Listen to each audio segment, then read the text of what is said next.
اعوذ باللہ من الشیطان الرجیم بسم اللہ الرحمن الرحیم السلام علیکم ورحمۃ اللہ وبرکاتہ۔ اج دی ویڈیو دا آغاز اسی اللہ پاک دے بابرکت اور سونے نام دے نال کردے ہاں اور درود و سلام نبی کریم صلی اللہ علیہ وآلہ وسلم دی ذات پاک تے اور آپ دی آل پاک تے۔ میں اپنے سنن والیاں لئی 10 محرم دا خاص و خاص وظیفہ لے کے حاضر خدمت ہویا۔ اس وظیفے دے نال جو بھی ناممکن کام آ تسی ممکن کر سکدے ہو، جو بھی تہاڈی وڈی تو وڈی خواہش آ، مراد آ، دعا آ، تسی قبول کروا سکدے ہو۔ اس وظیفے دے نال اور مبارک دن دے اندر اور مبارک اور قیمتی گھڑیاں دے اندر جو بھی تہاڈی قسمت اور مقدر دے وچ نہیں ہے تسی اپنے مقدر اور قسمت دے اندر لکھوا سکدے ہو۔ کہڑے لوگ کہندے نے کہ اسی بہت وظیفے کیتے نے اور عمل کیتے نے مگر ساڈا کم نہیں ہویا، انہاں نوں میرا چیلنج آ وہ ایک دفعہ یہ وظیفہ کر لین۔ اگر انہاں دی خواہش پوری نہ ہوئے، انہاں دی دعا قبول نہ ہوئے، انہاں دا بگڑیا کم نہ بن جاوے، انہاں دے ہر مسئلے دا حل نہ نکل آوے، اس دا میں ذمہ دار ہاں۔ ہزاراں چ نہیں، لکھاں چ نہیں، کروڑاں چ کھیلو گے، یہ وظیفہ تہاڈے ہر کم لئی، تہاڈی ہر حاجت لئی، تہاڈی ہر مشکل پریشانی دور کرن لئی۔ جنہاں لوگاں دے کول گاڑی بنگلہ مال و دولت ذاتی کاروبار یا اولاد نہیں ہے، کہڑے رزق دی کمی دا رونا روندے رہندے نے، جو بے حد پریشان نے، جنہاں دی زندگی دے وچ خوشیاں نہیں ہیگیاں، کہڑے لوگ باہر جانا چاہندے نے یا اپنے پیارے نوں بے گناہ قید دے وچوں رہائی دلاونا چاہندے نے، یا جنہاں دا کوئی گم ہو گیا ہے اس نوں ملنا چاہندے نے، یا اپنی امانت کسے دے کولوں واپس لینا چاہندے نے، یا کنہاں دے گھراں دے وچ ہر وقت لڑائی جھگڑا رہندا ہے، یا زمین جائیداد دا مسئلہ ہے، یا کسے جھوٹے مقدمے دے وچ پھس چکے نے۔ او میرے بھین بھائی کہڑے غربت دی زندگی گزار رہے نے، یا کہڑے قرض دی دلدل دے وچ پھس چکے نے اور قرض انہاں دی جان نہیں چھڈ رہا، کہڑے مالی اور جانی بہت زیادہ کمزور نے، جنہاں دی کوئی دعا قبول نہیں ہو رہی، کنہاں دی پسند دی شادی نہیں ہو رہی، کہڑے اپنے شادی شدہ زندگی دے وچ خوشحالیاں چاہندے نے، یا کہڑے اپنے بدتمیز بچیاں تو پریشان نے، یا کنہاں نوں کوئی نوکری نہیں مل رہی، یا جنہاں دا کوئی ذاتی مکان یا ذاتی کاروبار نہیں ہے، کہڑے لوگ عزت اور شہرت چاہندے نے، کنہاں دا کوئی وڈے تو وڈا مسئلہ پریشانی حل نہیں ہو رہی، وہ اس قیمتی اور مبارک گھڑیاں دے اندر اپنی ہر حاجت پوری کروا سکدے نے، اپنا ہر کم کروا سکدے نے، اپنے ہر مسئلے دا حل پا سکدے نے۔ یہ بہت ہی آسان ترین، طاقتور، با کمال، لاجواب، ہر حاجت پوری ہون دا پاورفل وظیفہ ہے۔ وظیفہ دسن تو پہلوں میں ایک چھوٹا جہا اللہ والے دا سچا واقعہ سناؤنا چاہنا۔ وہ اللہ علیہ فرماؤندے نے کہ دوپہر دا وقت سی، مینوں بازار دے وچ کوئی ضروری کام سی، میں بازار گیا، میں بازار چ دیکھیا کہ زمین دے اُتے ایک بابا جی نیمبو پانی ویچ رہے نے اور انہاں دے ارد گرد بہت زیادہ ریڑیاں لگیاں ہوئیاں نے، وہ بھی نیمبو پانی بیچ رہیاں نے۔ انہاں ریڑیاں دے بہت زیادہ رش سی۔ میں بابا جی دے کول زمین تے ہی بیٹھ گیا اور بابا جی نوں ایک گلاس دا آرڈر دتا۔ بابا جی دے کول بہن دے نال معلوم ہویا کہ بابا جی نہ بول سکدے نے نہ سن سکدے نے۔ میں انہاں نوں پوچھیا کہ بابا جی کنے دا گلاس آ؟ بابا جی نے ایک کاغذ میری طرف کیتا، اس کاغذ دے اُتے 30 روپے لکھے ہوئے سی۔ میں بابا جی نوں 100 روپیہ دتا اور اٹھ کے چل پیا۔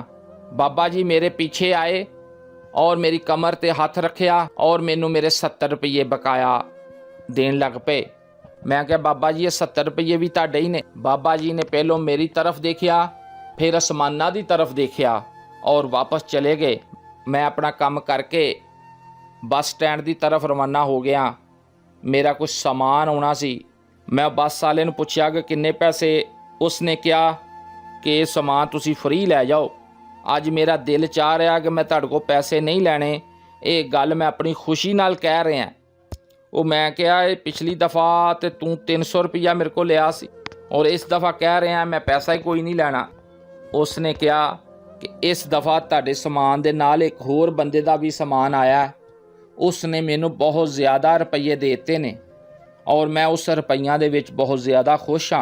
ਇਸ ਤਰ੍ਹਾਂ ਤੁਸੀਂ ਐਰਕੀ ਰਹਿਣ ਦਿਓ। ਮੈਨੂੰ ਨੇਕੀ ਯਾਦ ਆ ਗਈ ਕਿਹੜੀ ਮੈਂ ਬਾਬਾ ਜੀ ਨਾਲ ਕਰਕੇ ਆਇਆ।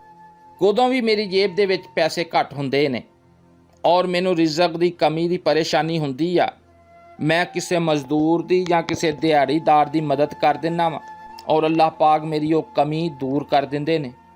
ਇੱਕ ਦਫਾ ਮੇਰੀ ਜੇਬ ਦੇ ਵਿੱਚ ਸਿਰਫ 1000 ਰੁਪਈਆ ਸੀ ਔਰ ਮੈਨੂੰ 12000 ਰੁਪਈਏ ਦੀ ਬਹੁਤ ਅਸ਼ਦ ਜ਼ਰੂਰਤ।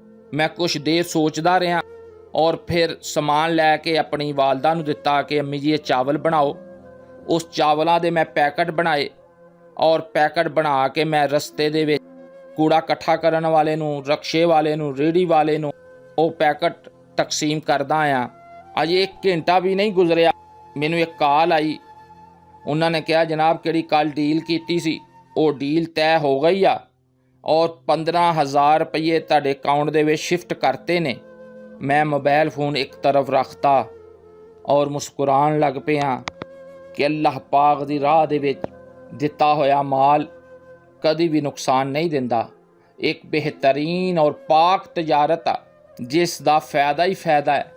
ਮੇਰੇ ਵਾਲਦ ਸਾਹਿਬ ਵੀ ਕਦੋਂ ਕਾਰੋਬਾਰ ਦੇ ਵਿੱਚ ਉਹਨਾਂ ਨੂੰ ਕੋਈ ਨੁਕਸਾਨ ਹੁੰਦਾ ਸੀ ਜਾਂ ਬਹੁਤ ਵੱਡੀ ਕੋਈ ਪਰੇਸ਼ਾਨੀ ਹੁੰਦੀ ਸੀ, ਉਹ ਵੀ ਚਾਵਲ ਪਕਵਾ ਕੇ ਆਪਣੇ ਰਿਸ਼ਤੇਦਾਰਾਂ ਦੇ ਵਿੱਚ, ਮਹੱਲੇ ਦੇ ਵਿੱਚ ਗਰੀਬ ਲੋਕਾਂ ਨੂੰ ਤਕਸੀਮ ਕਰ ਦਿੰਦੇ ਸੀ ਔਰ ਅੱਲਾਹ ਪਾਕ ਉਹਨਾਂ ਦਾ ਨੁਕਸਾਨ ਪੂਰਾ ਕਰ ਦਿੰਦੇ ਸੀ ਔਰ ਉਹਨਾਂ ਦੀ ਕਿਹੜੀ ਵੀ ਕੋਈ ਮੁਸੀਬਤ, ਆਫਤ, ਪਰੇਸ਼ਾਨੀ ਆਈ ਹੁੰਦੀ ਸੀ ਉਸ ਨੂੰ ਟਾਲ ਦਿੰਦੇ ਸੀ। ਤੁਹਾਡਾ ਕੋਈ ਵੀ ਮਸਲਾ ਵਾ ਜਾਂ ਪਰੇਸ਼ਾਨੀ ਆ ਕਿਹੜੀ ਤੁਹਾਡੇ ਇਖਤਿਆਰਾਤ ਦੇ ਵਿੱਚ ਨਹੀਂ ਹੈ, ਉਹ ਨਹੀਂ ਤੁਹਾਡੇ ਕੋਲ ਖ਼ਤਮ ਹੋ ਰਹੀ, ਤੁਹਾਡੇ ਵੱਡੇ ਤੋਂ ਵੱਡਾ ਵੀ ਕੋਈ ਮਸਲਾ ਹੈ, ਤੁਸੀਂ ਤਕਸੀਮ ਕਰਨ ਵਾਲੇ ਬਣ ਜਾਓ, ਅੱਲਾਹ ਪਾਕ ਤੁਹਾਡੇ ਵਿਗੜੇ ਹੋਏ ਸਾਰੇ ਹੀ ਕੰਮ ਬਣਾ ਦੇਗਾ। ਨਮਾਜ਼ੇ ਅਸਰ ਅਦਾ ਕਰਨ ਤੋਂ ਬਾਅਦ 2 ਨਫਲ ਬਰਾਏ ਹਾਜਤ ਦੇ ਪੜ੍ਹਨੇ ਨੇ। ਤੁਹਾਡਾ ਜੋ ਵੀ ਕੋਈ ਮਸਲਾ ਹੋਵੇ, ਕੋਈ ਪਰੇਸ਼ਾਨੀ ਆ, ਕੋਈ ਤਕਲੀਫ ਆ, ਕੋਈ ਦੁੱਖ ਆ, ਕੋਈ ਦਰਦ ਆ ਜਾਂ ਕੋਈ ਖਵਾਇਸ਼ ਆ, ਮੁਰਾਦ ਆ, ਦੁਆ ਆ, ਉਸ ਦੀ ਤੁਸੀਂ ਨੀਅਤ ਕਰ ਲੈਣੀ। ਨਫਲ ਅਦਾ ਕਰਨ ਤੋਂ ਬਾਅਦ 1000 ਮਰਤਬਾ ਤੁਸੀਂ ਦਰੂਦ ਸ਼ਰੀਫ ਪੜ੍ਹਨਾ ਹੈ। ਦਰੂਦ ਸ਼ਰੀਫ ਪੜ੍ਹਨ ਤੋਂ ਬਾਅਦ ਸਜਦੇ ਦੇ ਵਿੱਚ ਚਲੇ ਜਾਣਾ ਔਰ ਸਜਦੇ ਦੇ ਅੰਦਰ 10 ਮਰਤਬਾ ਸੁਬਹਾਨ ਅੱਲਾਹ, ਅਲਹਮਦੁਲਿल्लाह, ਅੱਲਾਹੁ ਅਕਬਰ ਪੜ੍ਹਨਾ ਹੈ।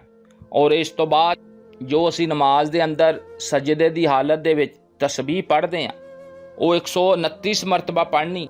ਇਸ ਤੋਂ ਬਾਅਦ ਬੈਠ ਜਾਣਾ ਹੈ ਔਰ ਜੋ ਵੀ ਤੁਹਾਨੂੰ ਅੱਲਾਹ ਪਾਕ ਦੇ ਨਾਲ ਕੰਮ ਆ, ਜੋ ਵੀ ਤੁਹਾਡੀ ਦੁਆ ਵਾ, ਖਵਾਇਸ਼ ਆ, ਮੁਰਾਦ ਆ, ਉਸ ਨੂੰ 3 ਮਰਤਬਾ ਪੜ੍ਹਨਾ ਔਰ 3 ਮਰਤਬਾ ਦਰੂਦ ਸ਼ਰੀਫ ਪੜ੍ਹ ਦੇਣਾ। ਉਸੇ ਵਕਤ ਤੁਹਾਡੀ ਹਰ ਖਵਾਇਸ਼, ਹਰ ਦੁਆ, ਹਰ ਮੁਰਾਦ ਕਬੂਲ ਹੋਏਗੀ। ਤੁਹਾਡੀ ਜ਼ਿੰਦਗੀ ਦੇ ਵਿੱਚੋਂ ਹਰ ਕਿਸਮ ਦੀਆਂ ਤਕਲੀਫਾਂ, ਦੁੱਖ, ਦਰਦ, ਬਿਮਾਰੀਆਂ, ਮਸਲੇ ਅੱਲਾਹ ਪਾਕ ਦੂਰ ਕਰ ਦੇਗਾ ਔਰ ਜੋ ਵੀ ਤੁਸੀਂ ਮੰਗੋਗੇ ਫੌਰਨ ਅੱਲਾਹ ਪਾਕ ਤੁਹਾਡੀ ਝੋਲੀ ਦੇ ਵਿੱਚ ਅਤਾ ਫਰਮਾ ਦੇਣਗੇ। ਇੱਕ ਸਹਾਬੀ ਨਬੀ ਕਰੀਮ ਸੱਲੱਲਾਹੁ अलैहि वसल्लम ਦੀ ਖਿਦਮਤ ਦੇ ਵਿੱਚ ਹਾਜ਼ਰ ਹੋਏ ਔਰ अर्ज़ ਕੀਤੀ ਕਿ ਯਾ ਰਸੂਲ ਅੱਲਾਹ सल्लल्लाहु अलैहि वसल्लम ਮੈਨੂੰ ਕੁਝ ਐਸੇ ਕਲਮਾਤ ਦੱਸੋ ਜਿਸ ਦੇ ਨਾਲ ਮੈਂ ਦੁਆ ਕਰਾਂ ਅੱਲਾਹ ਪਾਕ ਫੌਰਨ ਮੇਰੀ ਦੁਆ ਕਬੂਲ ਕਰਨ ਔਰ ਜੋ ਮੈਂ ਮੰਗਾ ਅੱਲਾਹ ਪਾਕ ਮੈਨੂੰ ਫੌਰਨ ਅਤਾ ਫਰਮਾ ਦੇਣ। आप सल्लल्लाहु अलैहि वसल्लम ने फरमाया कि अपनी दुआ के अंदर 10-10 मरतबा सुबहान अल्लाह, अल्हम्दुलिल्लाह, अल्लाहु अकबर पढ़िया कर।